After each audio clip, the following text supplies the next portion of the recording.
Hello, and welcome to Upleveling Work, a podcast about the strategies and solutions that real people are using for improving their work life so they can make a bigger impact and find more connection and fulfillment along the way.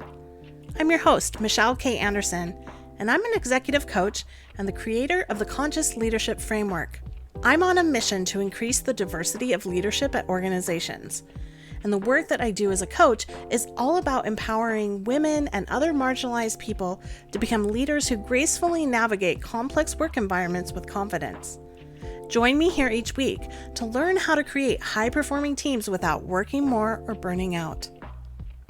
By the way, I don't swear a lot, but I won't censor words or other adult language. Listener discretion is advised in this episode. This is episode 7. Upleveling as a Manager, an interview with Jeanna. I took my sister to brunch and basically grilled her on her experience of being informally coached by me. Each day on her way to or from work, she would leave me a video message asking a question or just processing her day. I thought it would be fun to weave them together and to reflect on her experience as a manager. I've split this interview into 2 parts. First, we will talk about coaching and her experience as a frustrated manager in her last job. And the second part will specifically cover her transition from a low-wage, dead-end role to her dream job and how she was able to raise her self-esteem enough to open up to a bigger dream.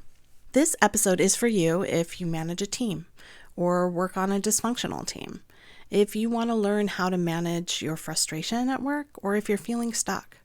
This episode is for you if you have a boss who is a bottleneck, if you experience meetings that seem to go on and on and on and don't go anywhere.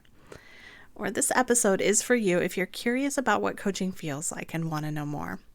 Let's get to it. Jeanna, thank you for coming. I'm excited to be here. So Jeanna is in career transition. She just left.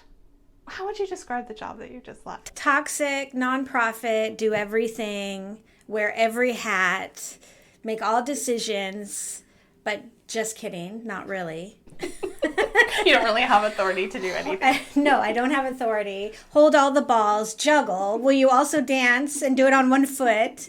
And watch your form. And by the way, do it while you're reading our mind. Yeah, totally. So I thought this was a really unique opportunity to share the type of coaching that I do. Yeah. Although this isn't really a representative sample of my coaching because we're sisters and I'm definitely spoiled rotten because I can vent on my way home from work and not only get the sister side of it, but then you're always giving advice and giving those coaching moments, and you're able to draw out my thinking because I'm constantly venting to you about it. So yes. So the format is Jeanna and I talk on Marco Polo. Yes. So the cool thing about Marco Polo is I can save the videos when we're talking about work stuff or when I give like really beautiful advice. Yes. I want to remember. Which is often. So I have copies of relevant work-related Marco Polos where you're venting on your way to or from work. And I thought it could be kind of fun now that you've left this job to reflect on your experience there and kind of laugh at the realness of this and think about like what you learned and how you'll approach the next job differently. Absolutely. I'm excited. Definitely bring some entertainment to the upleveling work because it doesn't really feel like work when you're talking through, right? Because you're just talking through the problem or the issue at hand. But when you're consistently doing this and we have access to this type of thought process review, it's just a natural process to look back and to see these. I mean, they still feel so real to me, right? I remember those moments and the frustration, but to be able to just step out of it and look at it from a more high functioning, okay, bring your eyes up and really what's the problem?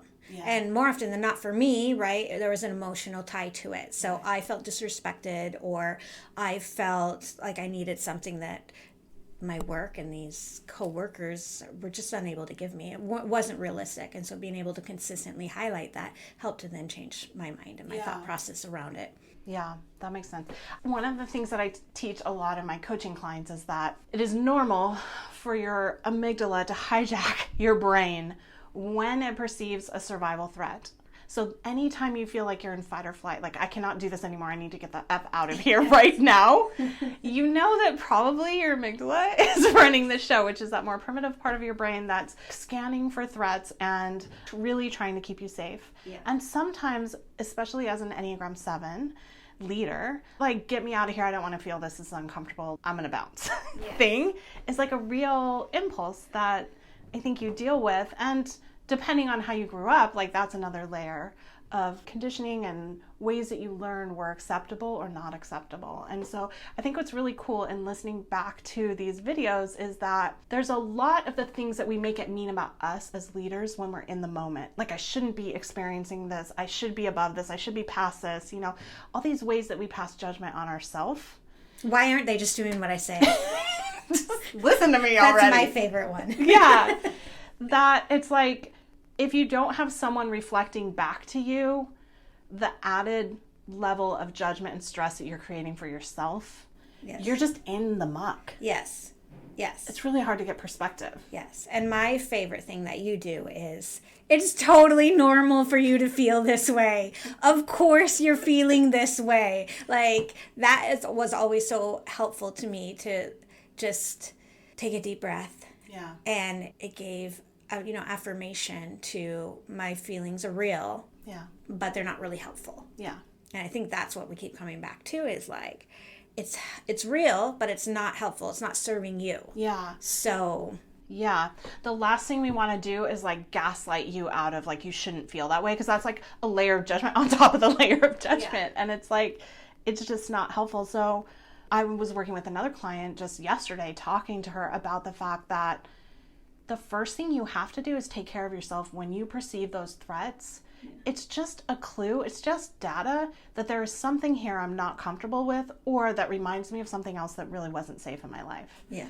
And until you're able to calm down and give your brain those messages of safety, or just remove yourself from the threat, you don't have access to that rational thinking, logical part of your brain that can think your way out of the problem. Right. Which is what you're going to see in our Marco Polo videos is me being stuck in the problem, unable to get myself out. When I'm with my clients, I do feel like sometimes I'm paid to tell them, this is normal, what's the problem here? Yeah. Like, why is this a problem?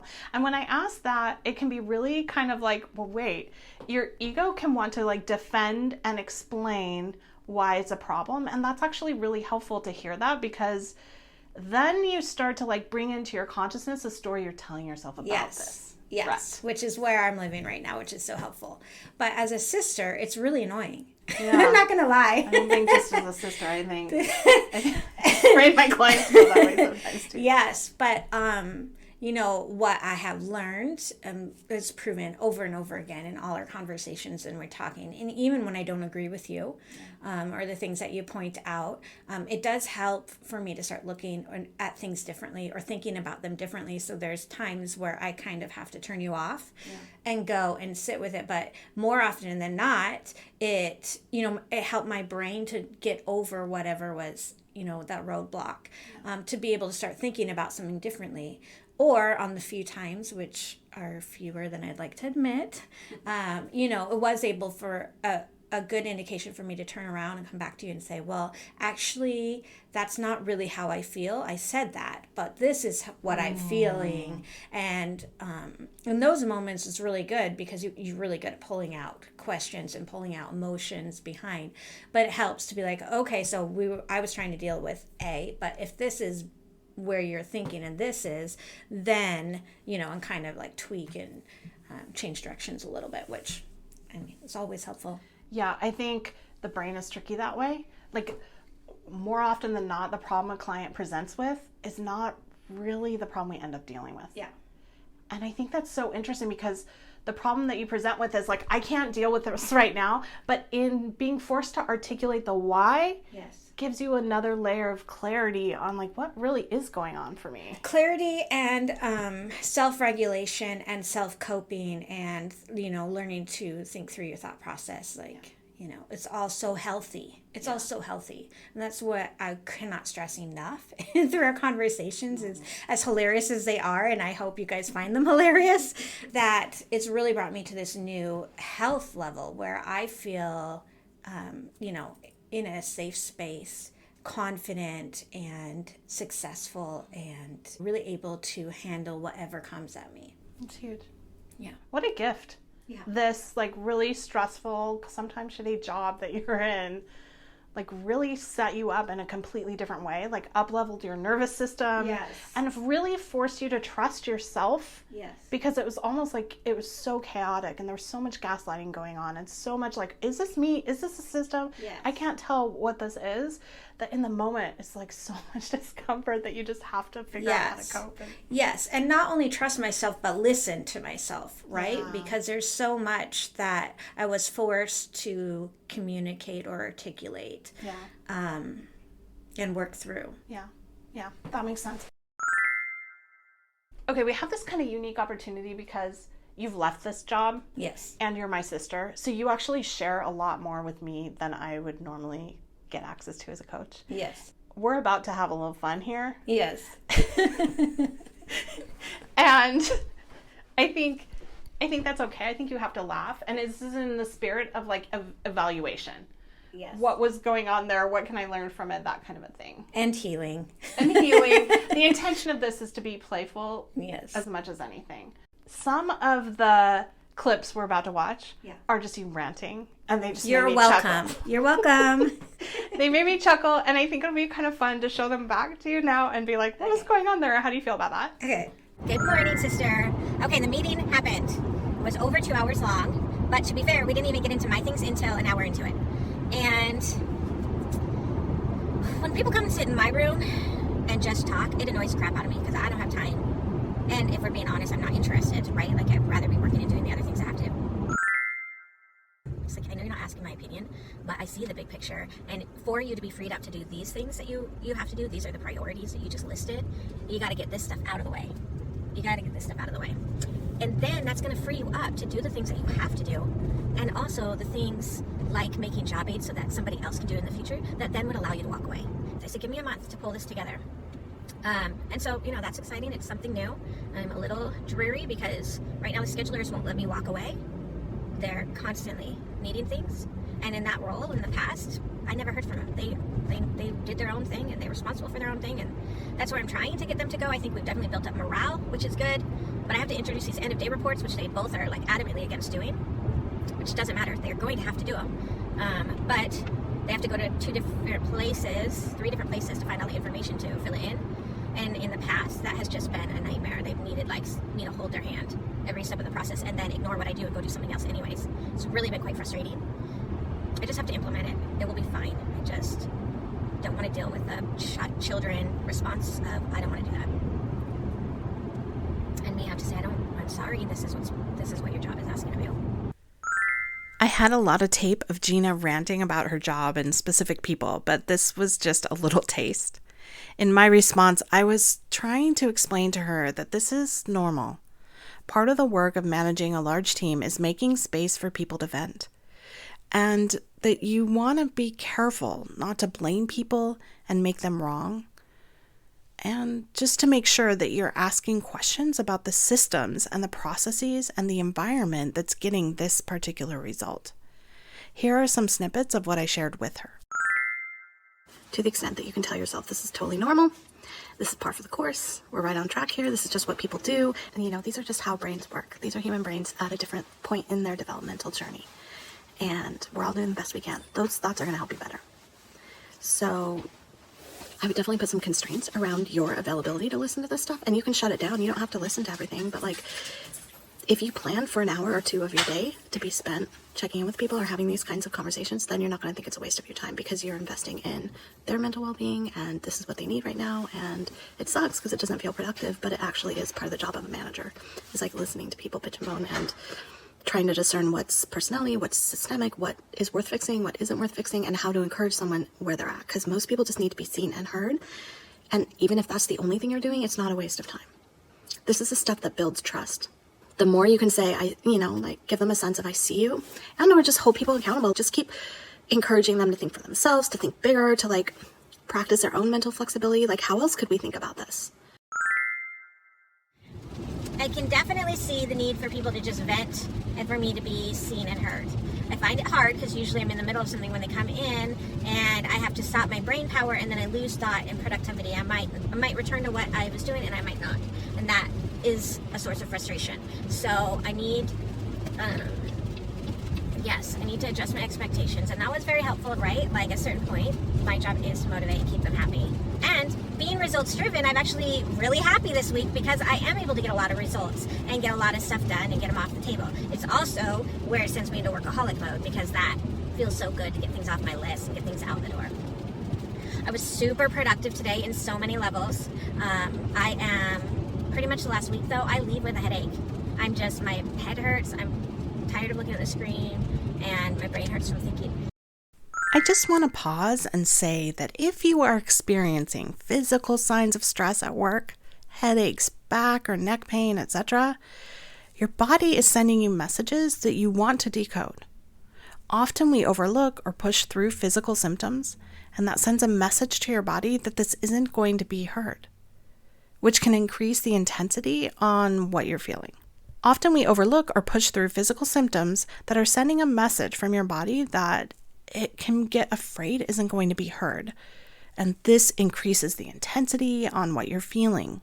When I'm coaching clients, it is easy for them to stay in an intellectual headspace. Sometimes we work on processing uncomfortable emotions, but tuning into your body is equally important.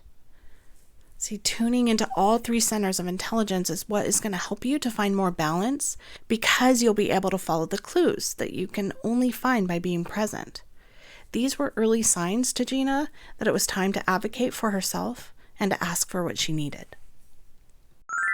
I'm just going to send an email out to all the consultants and say something along the lines of, since we have new consultants, I just want to clarify what it looks like for new accounts and networking, and just spell it out for everyone. So the annoying thing is then she calls me with this new account, so proud of herself. She put it on the calendar, then she asks me, Oh, is it's so there real. anything you can do? I tried to contact the other consultant. And I had to sit there in the awkward and say, no, there's nothing I can do. We just talked about this in the meeting yesterday. It's a whole big event.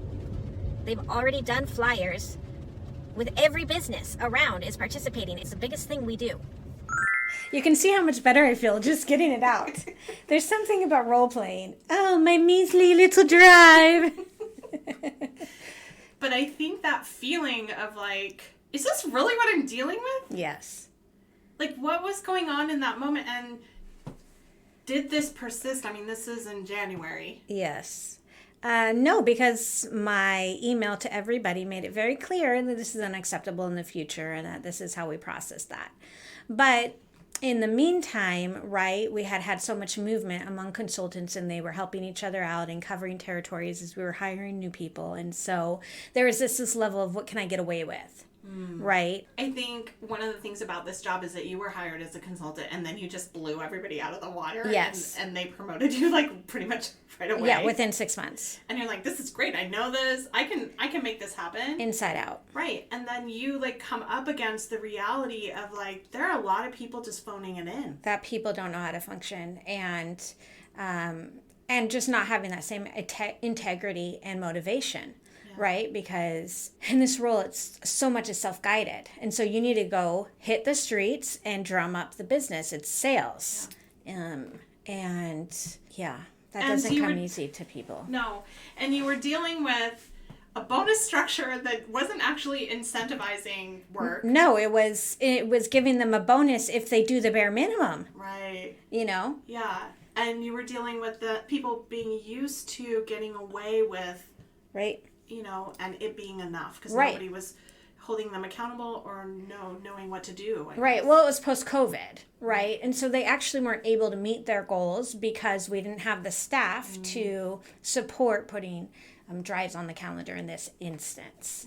Yeah. And so as long as they as long as there was anything else outside circumstances that prevented them from reaching their goals, then they would get a default bonus, a quite high, quite large one at that. So they were used to this. I mean, we're talking 14 months. We're talking almost a year and a half of these free bonuses, these freebies. I don't have to work.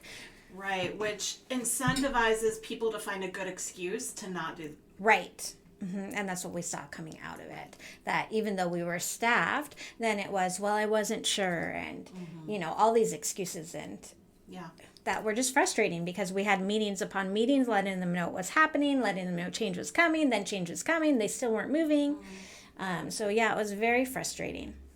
And once you cleaned up the bonus structure, yes, which I'm sure was not popular, no, did you find that the incentives were effective in helping people get motivating? Sometimes it's like people, there's like integrity and or character things that you're dealing with. Sometimes it's capacity, like a lack of creativity, or they don't even know what to do, strategy or how. Yes, which is baffling to me because it's literally what I taught and trained on. And so there's no reason for you to say I don't know how or it's not working because again, I started out in this role. I know it does work. I know what it takes and it's not a lot. It was not hard. And so what I found was that was actually 50-50. That there were personality types that were like, oh, things are changing. I've got to change with it. And so they kicked into high gear and made those adjustments. And 2 of them chose not to. Right. And so then it became this battle against just getting you to do any work. Right. And having to have the conversations and right, like how do I now have these conversations that says this is a performance job and you are not performing. Right. Like I don't want to have to spell it out, but that's really probably the conversations that needed to happen right away. Yeah. That instead I tried to like encourage and motivate and, you know, without success. Right. Because you're a social subtype of 7, which is a warmer. Yeah.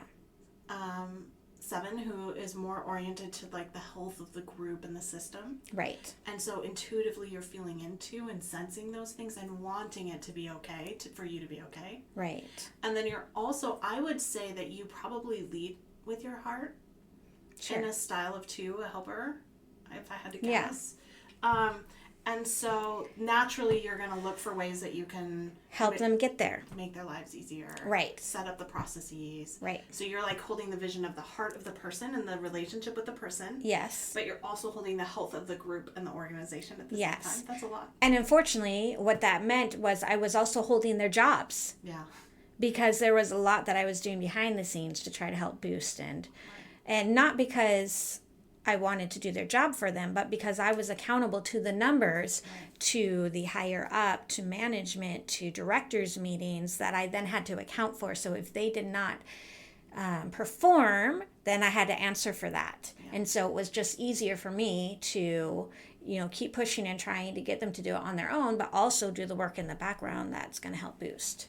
I think a lot of women do that. It's like more efficient for me to just do it myself. Yes. When you're under pressure and you assume that once the project goes through or once we have another person hired or once whatever, this is going to change. And a lot of people find themselves in that like overfunctioning, overworking kind of a thing and or micromanagement trap. Both are traps. Right. Towards burnout. Yes, because while they're failing to do their job, it's not okay for me then to fail to do my job. Right. And I think in this position, I was really set up to fail in that aspect because I was being held accountable for their work. This would be a good time to mention that I created a free resource that outlines the 10 most common mistakes that managers make that contribute to burnout and poor performance. You can pick that up for free at michellekanderson.com/10 mistakes. Now, in my response to her previous rant, I warned her about watching for signs of contempt that might be coming from her. As a manager, this is a big red flag to be aware of to make sure that you are helping things go in the right direction. In the show notes, I'll include a link to a video that talks a little bit more about this from the Gottman Institute. What you have to watch out for, sis, is contempt, because that is a really toxic communication. It's one of the 4 horsemen that Gottman explains as like failures of relationships. Contempt, like you're on the board of contempt the way you're talking about these people. And if any of that comes out, it probably comes out as condescension or criticism. But if it comes as contempt, it's creating a whole nother problem that's under the surface, unconsciously, resistance, rebellious, laziness, whatever. So just like check in with yourself, take a deep breath before you have these conversations, go for a walk, whatever you need to do. But like literally build time in to your day to do your job. In the next clip, we were talking about process and creating standard operating procedures, or what she calls job aids. The intention being to help reduce meeting time and avoid needless mistakes, because she was getting increasingly resentful. Good idea putting the policy in. I actually have a binder that I've made for the consultants, and my frustration is they're not even using it. They keep making these stupid errors that they should know better. And I'm doing crap. Nobody did for me as a consultant. I had to figure it out. Nobody made me little cheat sheets of when things were due, and nobody checked over my calendar to make sure I did a good job. Nobody checked in to make sure I was getting my bonuses. Nobody checked in when things were canceled.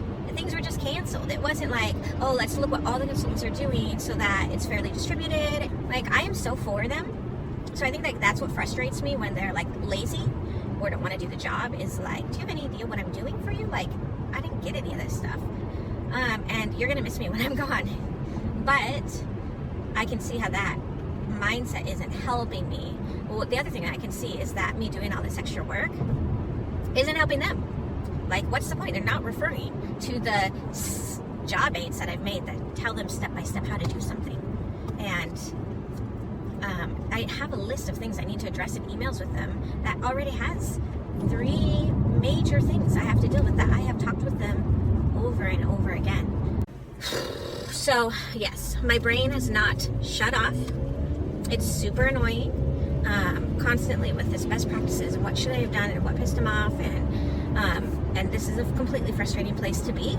Like, if 90% of my work has to go through, it's my only thing, everything goes through, but unavailable to me, and every time I go to desk, I have 6 to 10 things that I need direction or approval on. It's getting increasingly frustrating because I'm in the space of waiting zones. So I can definitely see the need to like expand like who I go to, but I did that yesterday and that's not good practice. So I don't know. I need to just let it go, and I've tried so hard to do different things, and my brain just keeps coming back and replaying this stupid situation. Here's the thing. I have not been invited into the directors. I should be. I'm running a department, making all the marketing materials, making all the website decisions. Do you think I've done one bit of work on this? No. So I'm doing all the work, but I'm not included in the directors' meetings, where probably the exposure that you're looking for. And if my boss says there needs to be a meeting with finance and whatever, all those people are in directors' meetings. So which I'm not invited to. So if I've only been given direct access to Rachel, then is the only space that I've been in. So I can see that need to expand, but if I'm not invited in, like, does that expand? You know what I mean? That's the question.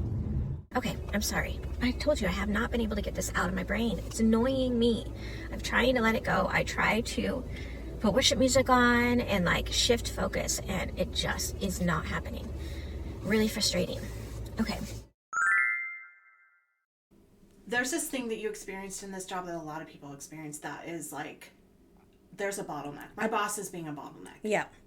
They hired me to do this thing, and now I can't do the thing because I feel like my hands are held behind my back because they have to approve every decision. Yes. And they're not available for that. Not available. But they're increasing the pressure on me to produce. Yes. And they're the reason I can't produce. Yes. So what do I do? Yes. And not only that, but I can't do the other pieces of my job until this is approved. Right? So this is step 1, and they're ready for me to be at step 6, but I can't get past step 1 to do 2, 3, and 4. Yeah. Why do you think that happens so much? Like, honestly, do you think they can't see? In this role, I think my boss wanted control. Yeah. She wants control over everything. And I really saw that come out in different times throughout the year. I don't know why. I know in my personal world that when I tend to feel out of control, say at home with my children, with whatever, I do tend to take extra control or try to micromanage in work. I had the pleasure of having an amazing boss that pointed that out to me when I was really young. I was maybe late 20s. And it was so helpful to me because she spoke hard truth into my world. And then the next times it popped up or I got frustrated with people at work, I could then step back and see that what she had said was true. And so for me, that was like a key moment that as a manager, I tried to do those with other people unreceptively. I know it's hard. Yeah. That, like, when to give feedback and how to give feedback, how to make sure that someone is in a frame of mind where they can hear it and they want to hear it. Yes. That they're consenting to this process, that they want to be mentored. Yes. Or else it falls on deaf ears. Yes. And creates a problem because they feel controlled. So frustrating. Yeah. Yeah. So in this case, it's really hard to say because my boss liked to be in control. Yeah. And she wanted her hands on everything. But I think there was also another piece of it that she was shielding, which was accounting, who answers to nobody and may or may not approve depending what mood she's in that day, and has the ear of the CEO, and so there really was this space, because a lot of what I was doing needed funds or approval, where it was like, you have to like tiptoe and do this little dance, you do, you don't, you do, you don't, and to come in and strike right at the right moment to ask for what you need in order to get the approval that maybe she understood in a way that no one else did, and maybe she was shielding me from that, or maybe she was shielding herself from me having that direct access and knowing what it might cause. I'm really not sure, and especially when it came to like communications and marketing stuff, because a lot of that got turned down for no reason. It's like, we need a community poster, for example, but she doesn't think those really work, so she's not approving it. Well, but okay, she has no data. but we have no other, like, we're not advertising in any other ways right now, post-COVID. There's no funding to get anything printed or to have any type of ads. And so, like, we have to make a decision. And so when all the decisions are shut down, which is really what was happening at the end, everywhere I hit, I was running into a wall and getting a no. That was like, we can't do nothing and expect change. And after 3 months of that, I was like, I refuse to work in this any longer.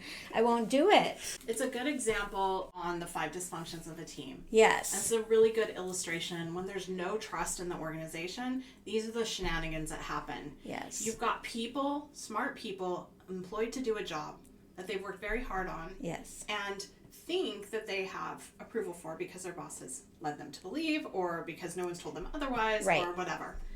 And when there are opportunities, when their project is at risk, and they have an opportunity to step up and make it happen, yes, their hand gets slapped and it's not safe. Yes. It's the message. It's not safe for you to do that. It's not okay. And in fact, the whole project, 7 months of work, implodes. And then we wonder why we're not effective as a team. Yes. And we increase the sales goals. Yes. And then you don't perform, crack the whip, because you can't. Right. And in this case, not only did they increase sales goals without data, without a plan, without any more resources, any more people or whatever, we're just gonna like go faster and start screaming at people. They even then would, like, for each week that you missed a goal, it was gonna get heaped onto the next goal. Yes. Next week, so people are falling farther and farther and farther behind. Yes. I could not believe it when you were describing this situation to me, that this is what's happening. No, I mean, in fact, we were 1,000 units behind in like month 4. And each day was pretty much adding anywhere from 20 to 60 units on top of that. And so this number is exponentially growing. And the whole organization, the CEO is asking you, what's our number this week? What are you going to do about? How are you falling behind? Every morning. And this whole energy of all the people pulling the data, talking about it, responding to the emails, her attention is on this. And the whole time, it's pulling you off the very activities that could generate more units. Right, exactly. And when I'm voicing exactly what I need to be able to get there, I'm being told, no, you don't need that. Or no, that doesn't work. Or, Right. There's no space for creativity, so why bother? No space for creativity. So we're just going to live in this reactive, preemptive world that our reactionary movements are going to suddenly change, right? It's literally the definition of insanity. Yeah. Now let's focus on a win. In this clip, Jeanna talks about a quote-unquote dynamic thing that was a monthly status report format that I suggested. It was a game changer for her with the leadership team, and it positioned her as a key contributor within the organization. If you want to know more about that report, you can check out the free document I created for you in the show notes. Go to uplevelingwork.com/7 to get a copy of the template. Okay, sister, you're not going to believe this. Hope you're not dreading my Marco Polos. I had a really great day, super productive, super positive. We had our meeting, which usually I dread going into, but today I was pumped. I was so productive, and I worked through your dynamic thing, and that just made me feel empowered, honestly. I reached out to the other two managers that are kind of at my level and said, hey, how do you guys feel about meeting monthly? I was like, every other week we meet as a leadership meeting between collections and donor resources, but it is all collections. Like, there is nothing ever covered in donor resources at all.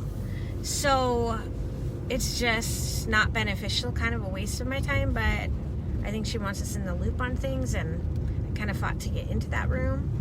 Now I'm regretting it. So anywho, they were both totally down for it. I sent them that monthly status update, and they were really impressed and were like, yes. So that felt good, and it just really felt like I had my aces in the places, right? Like, I felt empowered, I felt clear vision, I just felt like I've got my crap together. I'm a boss woman is what I felt like today. And I got a lot of really positive feedback in the meeting. Well, positive participation in the meeting. So that felt really good.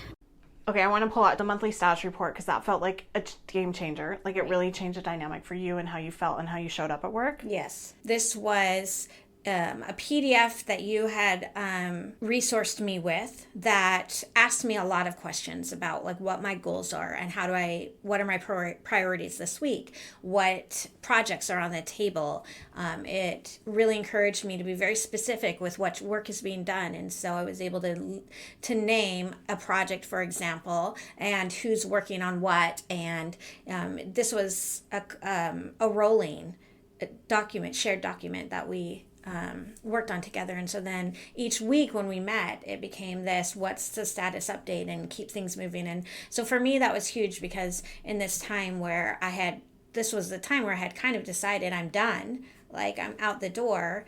But it helped, like you were saying earlier, where everything's in your head and it feels vague and it's very hard to pin down. This document allowed me to put everything on paper and to be able to see what I had done. Like, it was very rewarding in that I could see what I had done.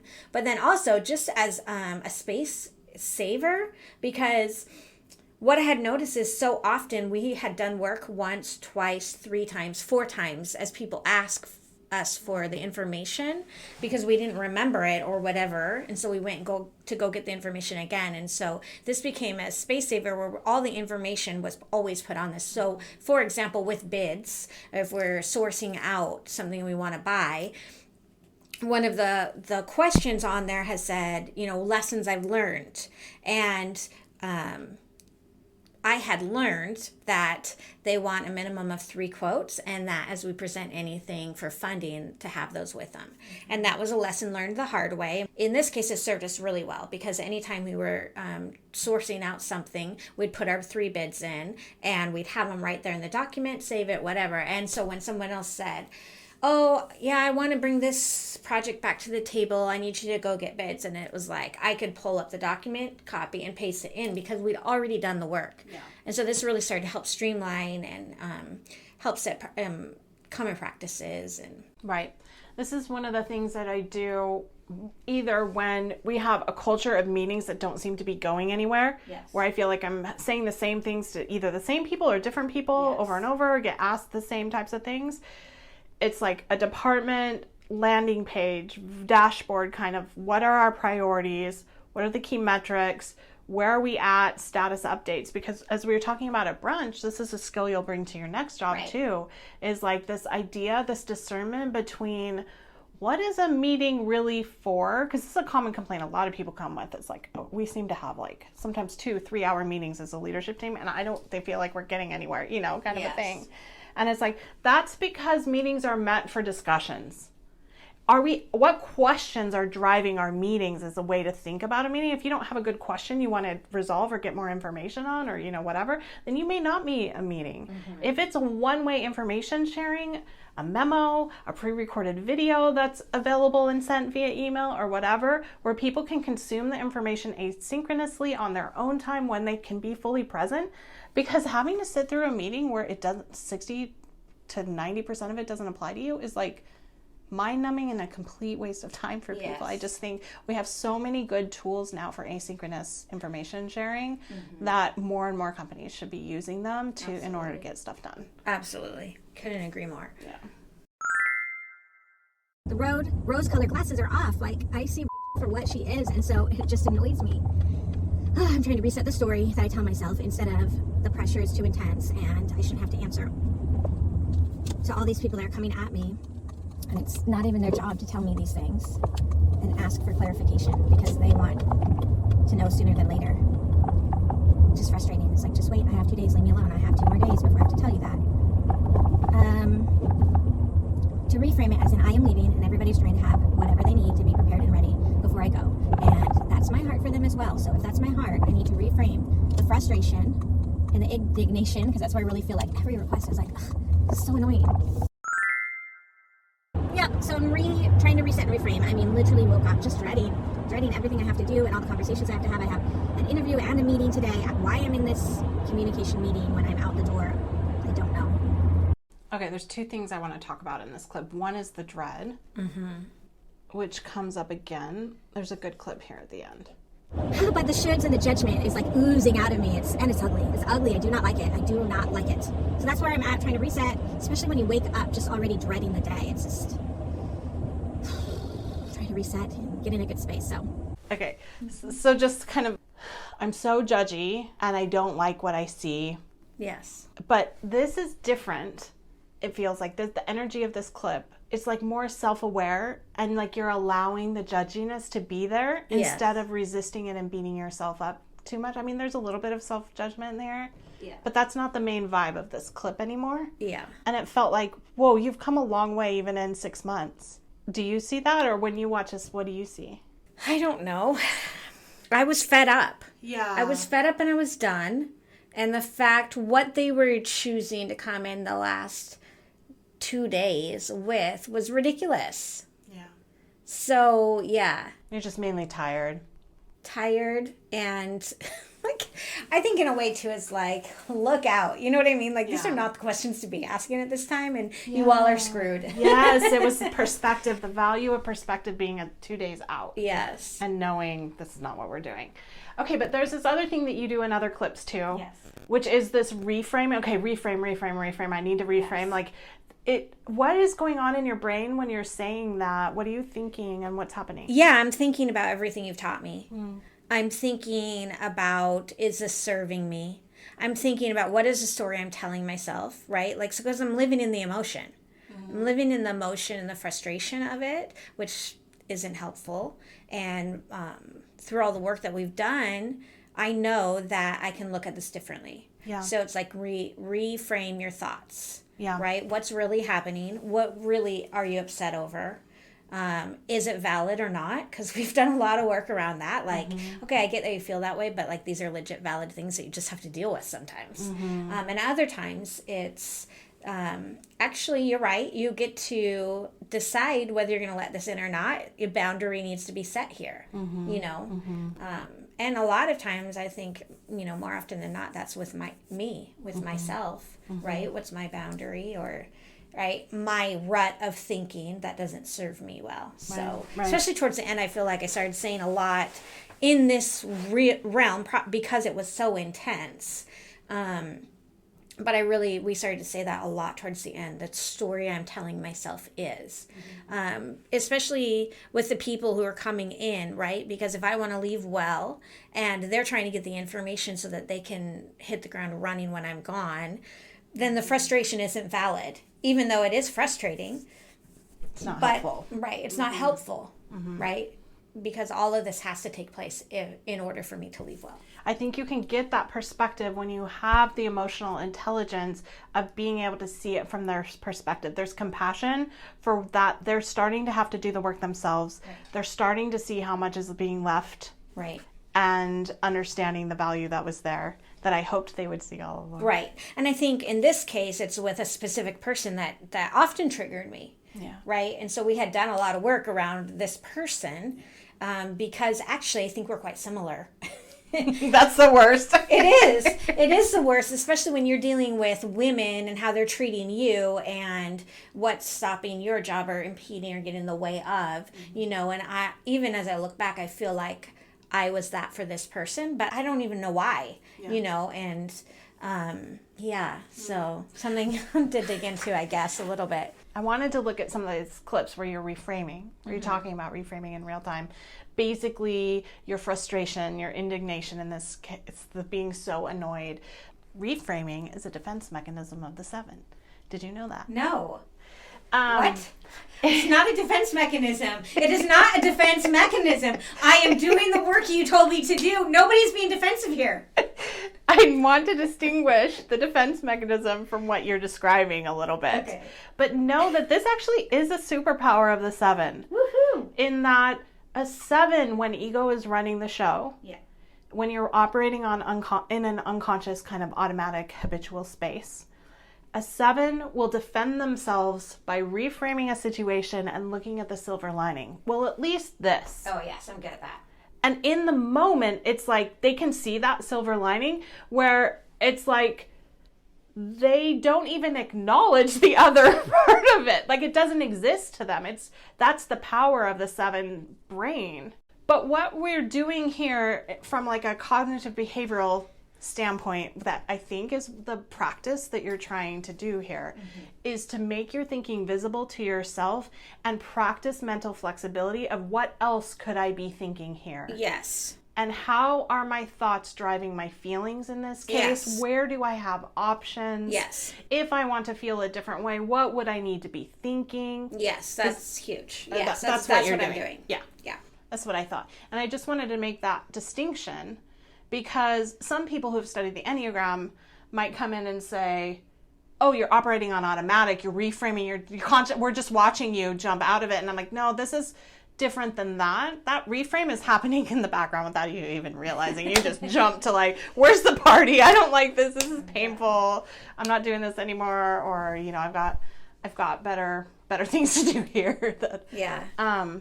But we are watching you in these videos sit in a level of discomfort. Oh, yes. That I'm not sure you would normally process in this way if we hadn't created a container for you to do that. Yes. And be in a space where I have to continue to show up. I think, you know, a lot of my past work, I could just show up, right? Even as I was training or running operations or, you know what I mean, managing people on different levels. I could just show up. You know, you could shake off the day and not think about it again. But this role, this position that I was in required me to continue to show up and to continue to hold the container for everyone else. And so not only did I have to function within it consistently, but I was navigating, like, how do I work through these obstacles that keep showing up? Yeah. And I think that there was a space that I was tired. I didn't know how to keep doing it. And yet this is my job. And at this time we hadn't really started, you know, exploring elsewhere. So it was like, how do I be okay in it? Right. How do I be okay? How do I be okay? Yeah. I think a big part of coaching, I know I've probably said that like 6 times, but a big part of coaching is just not feeling alone in the muck of what is going on for you. Yeah, absolutely. Like having someone sit with you and be like, yeah, I see you. This is intense. Yeah. It's not always going to feel this way. Let's discern the ways in which you are contributing to this. What is optional? What do we have agency or power or authority over? Yes. Where can we shift? But also allowing you to feel the way you feel is part of that process through to the other side. Yes. And I would say that it started with how do I do this? Yeah. Help me out of this situation. Yeah. Right? Because I do think that that's a natural starting point. Yeah, totally. And the more that we reflected and looked at the thought processes, the more that changed. Yeah. Going back to Jeanna's last series of clips that we played, I said I also wanted to talk about this idea of dread. And one of the things that we coached on a lot was this idea that dread is not so much an emotion as a thought process. It's not that it's not an emotion, it's just that it's a really big clue that when this emotion of dread shows up, that you've got a thought process or a story or a tape running that is driving that particular emotion. And I shared that if she could listen for that story, she could start to shift everything. And over a couple of months, we got to the point where dread was this early warning sign to help her see where she had agency to shift things. And as she started to tell a different story or practice some mental flexibility about what this could mean or interpreting the circumstances in front of her, she started to feel more empowered instead of defeated. How cool is that? The other thing that I really appreciated was dread. You told me that dread is not an emotion, it's a thought process. And that was huge for me, because it helped me realize my role in it and how to change it. Shifting gears a little bit, our whole conversation got me thinking more broadly about coaching. Some of the clips reflected things back to me that I would do differently. Okay. And so as I finish up this advanced certification in feminist coaching, I can feel myself up-leveling through the process too. You're welcome. And now I can see more clearly that level of conditioning that women experience. Okay. So I can tell you that's normal, that's how a brain works. Mm-hmm. But there's this other thing, because we were raised in a conservative Christian environment in the United States at this point in history. Right. It's just like the messages you receive in the water around what it means to be a good person or what success looks like and stuff like that. It has me thinking much more deeply about that and trusting in a more inherently feminist rather than structured top-down form of like leadership. Yes. Both at work and in a coaching relationship. Yes. Because sometimes, often, all the time, actually, people come to me because they want an answer to a problem, they want relief. So they come to a session and they're like, here's my problem, tell me what to do. Yes. And the capacity building as a coach that I'm really interested in doing is helping you build the capacity Yes. to see things more clearly. Yes. Coach yourself through the emotional regulation pieces. Yes. And learn how to make decisions you're really happy with and can live with. Yes. And that all comes from a place of like up-leveling your self-worth, your self-esteem. Yes. Which only comes from doing the work. That's right. So if there's nothing else that I'm saying, it's just trust the process. Because it really does work. Just having someone there helping you see things clearly or see your thought processes or see your emotions, drag out your emotions or why does it really bother you? Yeah. Yeah. Just bringing that stuff to your consciousness and the surface. Yes. And it does take time. That's the other thing. These clips go back to November of 2022. And so the coaching that happened is, almost over a full year. Yeah. And I just pulled these because it was like the most acute. Like it just kept getting worse and yes, worse. This is an intense time. Trust me, we've been doing this work a lot longer than this. But it can be hard at first when you think about committing to a coaching relationship over a long, like, what are we even going to talk about? I want relief right now. Like, the reality is that we can set a strategy, like with time management or the goal setting stuff that we were kind of doing. Yes. And you know what to do, and then you go and practice it. And it works like the first week, but then week 2, or even maybe it doesn't even work the first time you try it. Then week 2, something comes up. And what the reality is, once you have the strategy, the real work of coaching is in the like, all the things that come up after that fact that are the real reason preventing you from doing the thing you wanted to do. Yes. It's not necessarily that the strategy is the magic easy button. Right. And that can be like, frustrating, I think, a little bit. Well, and I think for me too, there's a couple different things that you were wanting me to do or try that I didn't want to do because it's work. Right. I didn't want to work that hard. Right. And yet you provide the tools and everything. Yeah. And upon implementing, while initially it did take a little bit of work, upon implementing, it just made everything else easier because it allowed me to focus in, to constantly have a goal in front of me at all times. In my 7 world, I like to live everywhere. And focusing and organizing is not my strong suit. But having those documents of things that you provided me with, that was life changing, work changing. I feel like that up-leveled me instantly when I started following those because it allowed me to keep my work goals at the forefront. It allowed me to see the projects that I was doing. And in this time when it was very intense and I felt so frustrated at work, it allowed me to see what I was accomplishing and to see what was happening because there's so much ick and yuck and grossness around it all. I felt like I wasn't getting anything done. And so for that, those pieces that were provided along the way where I initially resented or pushed back against were actually lifesavers in the end. And so as I go into my new role and my new job, like I'm bringing those tools with me because I know how well they work. That's awesome. I definitely think there's a piece of that, people who want immediate answers or immediate relief, it may come in so many surprising different ways. Yeah. Because you are a wealth of information and the amount of resources that you have. And if you don't know this about Michelle, she is a fixer. She wants to fix the problem for you. And so she'll provide you with all these tools. And then she'll go home and spend 7 hours, creating this tool that helps you learn how to do it, and I do think part of that is sister world. I have the privilege of that, but you are naturally like that in everything you do. All my clients, yes. Really. Like the thing about, and the reason I only take on a handful of clients at one time is because I'm all in. I'm fully invested in your corner. I'm your support person that you can rely on that can help you be an objective third party to see this more clearly. And to just gently nudge you back into like, oh, have you thought about this? Yes. What if this? Can I offer this thought?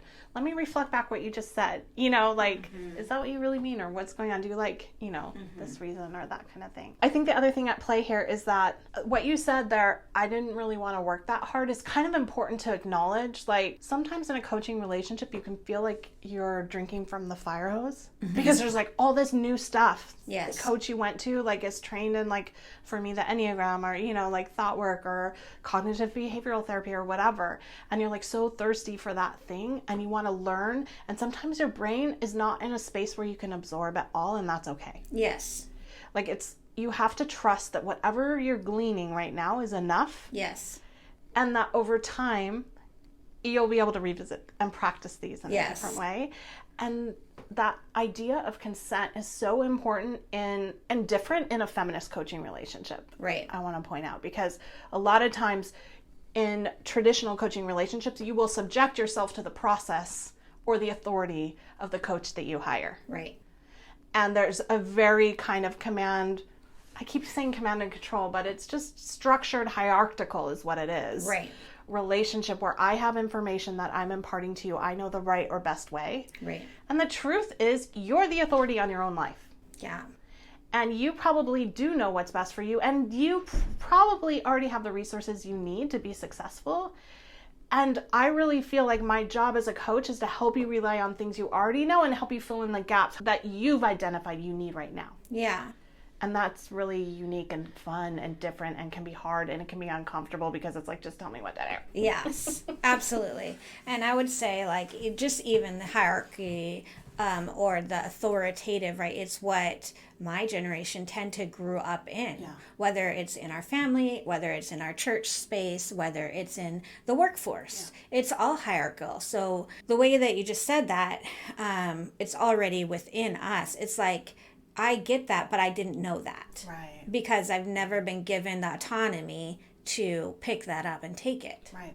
Because your hand gets slapped, or you're told get back in line. Or, Yes. Yeah. Yes. And I would even say it came out in my own manager style because I had just always got in line, right? Fall in line, soldier. And modeled that because that's what I was taught. And so as a manager, trying to, portray that in the way that I manage with this younger generation coming up behind me who really is, screw you. I'm not listening. What you want me to do it because you said so? Like, I don't think so. And it's like, this doesn't make sense to me. Like, you fall in line. What don't you get about that? And so I would say for a lot of the manager side of it, that was really helpful was me fighting that. Right. Why won't they just get in line? Right. Right. It's when you're on the other side, like when you commit to having consensual relationships, kind of a thing with people, where there's adult to adult relationships at work, instead of adult to child or whatever. Being on the other side of like, the person doesn't give you consent, but you really want them to do this specific thing. Yes. That like requires you to be in a different headspace and have different skills for how to navigate and figure out. And for me, that looked like micromanaging. Right? I became a huge micromanager, which didn't serve anybody because it didn't help them to do their job more effectively. It coached them to come ask me for everything, which then I resented. Right. And created so much more work for you. So much more work. Yeah. And then you're like resentful, frustrated, but they don't really have the capacity they're just passive consumers of the information of the process that you've created without understanding the why or the what or the... And how did I get here? Right. Why can't they just fall in line? And then you said adult to adult relationship, and I'm like, that's not my experience.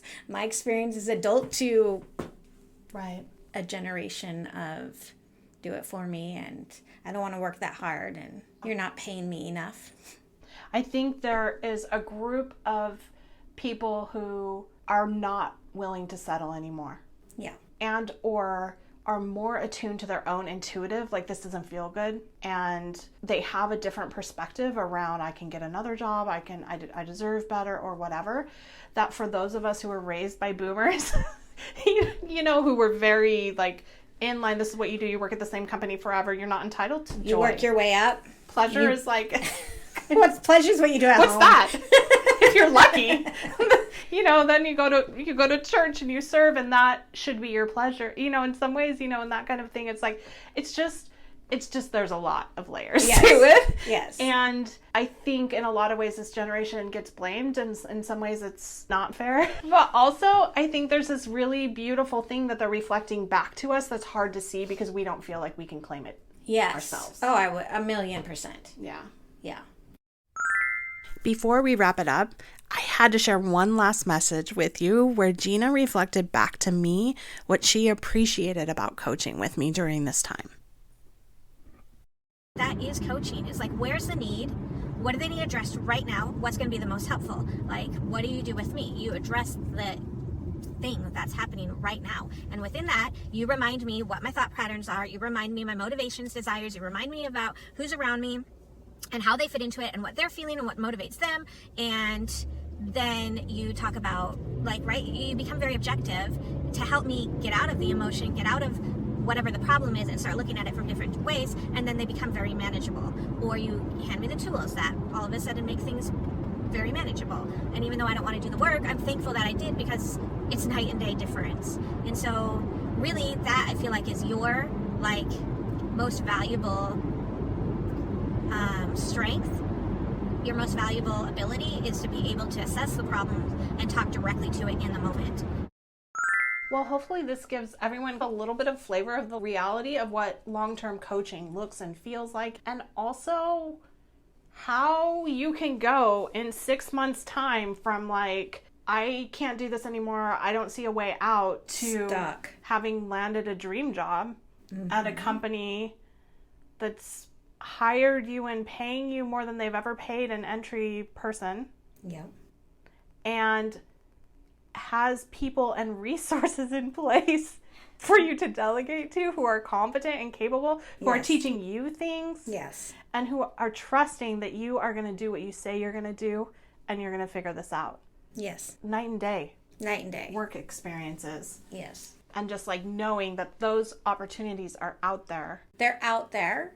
And also what you're doing is shaping you to be ready for them. Yeah. You have to be ready to meet the moment and be ready to show up in the way that you're going to be able to perform at a level you feel really good about. I'm really proud of you, sis. Oh, thank you. Couldn't have done it without you. Like, legit, I could not have done it without you. I know it sounds sappy, you guys, but it's true. Like, you all need a sister like Michelle. Stay tuned for part 2 next week.